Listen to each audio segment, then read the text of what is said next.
Ciao a tutti e benvenuti in questo nuovo video. Io sono Ale e insegno italiano online. Oggi studieremo insieme due importanti preposizioni semplici italiane, di e da. Vedremo le diverse situazioni in cui queste preposizioni vengono utilizzate e per ogni situazione vi farò degli esempi. Dopo aver guardato questo video sarete in grado di sapere perfettamente quando utilizzare di e quando utilizzare da. Partiamo subito con la preposizione di e vediamo i principali casi in cui viene utilizzata. Innanzitutto la preposizione di esprime il possesso, ovvero si trova in un complemento di specificazione, quella parte della frase che risponde alla domanda a chi appartiene? Questa è la maglietta di Ludovica. Il cane di Giulia è velocissimo. Di Ludovica e di Giulia sono due complementi di specificazione, ovvero spiegano a chi appartengono la maglietta e il cane. Quindi ricordatevi che di viene utilizzato per il possesso di qualcosa. Il secondo caso in cui viene utilizzato di è quando si parla di un argomento. Oggi parliamo di economia.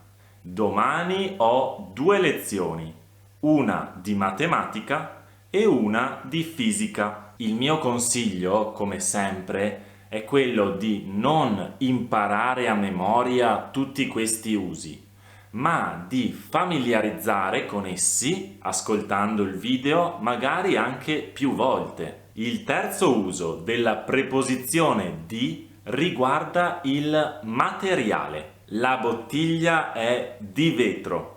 La maglietta di Luca è di cotone. Vi siete accorti che nel secondo esempio abbiamo due volte la preposizione di?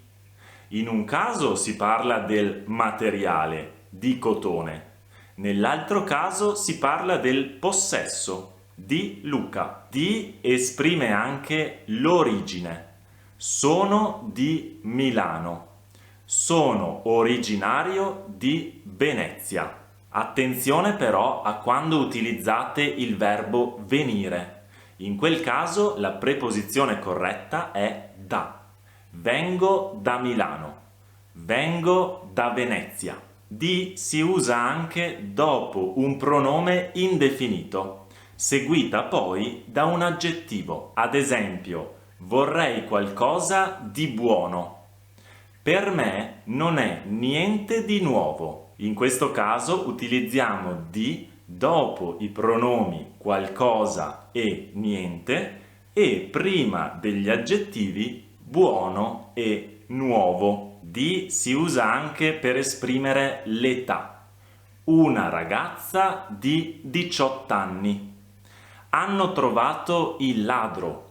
È un uomo di 44 anni. Il significato è una ragazza che ha 18 anni, un uomo che ha 44 anni. Infine, di si usa per parlare di tempo. Di notte in montagna fa molto freddo.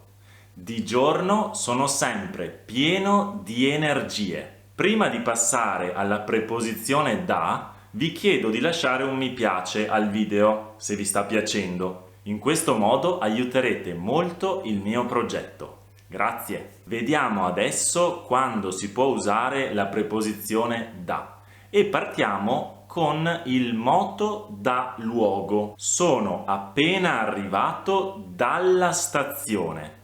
Questo libro viene dalla biblioteca. Il secondo esempio significa che ho preso il libro in biblioteca e l'ho portato dove sono ora, oppure l'ha portato qualcun altro. Notate che in entrambi i casi abbiamo la preposizione articolata dalla che è composta da più l'articolo la. In un video futuro parleremo anche di come formare le preposizioni composte. Per ora ricordatevi che si tratta della preposizione da più l'articolo. Da viene utilizzato per parlare di moto al luogo e stato in luogo. Domani vado dal dottore. Lunedì c'è una festa da Giulio. Notate che in questi casi la preposizione da viene utilizzata assieme a delle persone, il dottore e Giulio. Nel primo esempio abbiamo un moto a luogo, vado dal dottore. Nel secondo esempio abbiamo uno stato in luogo, perché la festa è da Giulio. La festa non si muove chiaramente. Da è fondamentale quando si parla di complemento d'agente, ovvero nelle frasi passive per esprimere chi ha compiuto l'azione. La casa è stata costruita dai muratori, che significa i muratori hanno costruito la casa. Il ladro è stato catturato dalla polizia. Se fosse attiva la frase sarebbe la polizia ha catturato il ladro. Anche da viene utilizzata per parlare di tempo, un periodo di tempo iniziato nel passato che continua nel presente. Lavoro come avvocato da 3 anni. Da può anche indicare una condizione specifica nel passato. Da giovane parlavo francese benissimo. O ancora può accompagnare la preposizione a per indicare un periodo di tempo delimitato. Da giugno ad agosto fa molto caldo. Da indica anche lo scopo, la funzione a cui è destinato un oggetto. La macchina da scrivere si è rotta.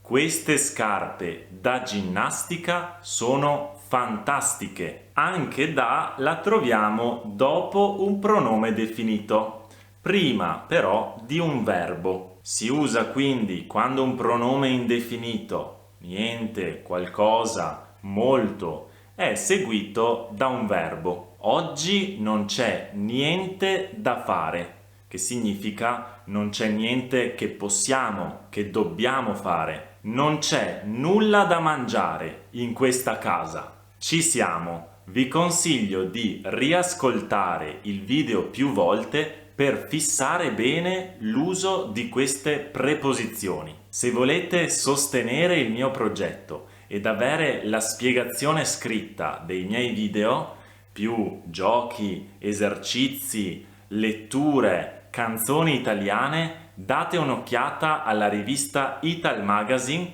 che trovate nel mio Patreon. Il link è in descrizione. Non dimenticatevi di iscrivervi al canale e di attivare la campanellina. A presto!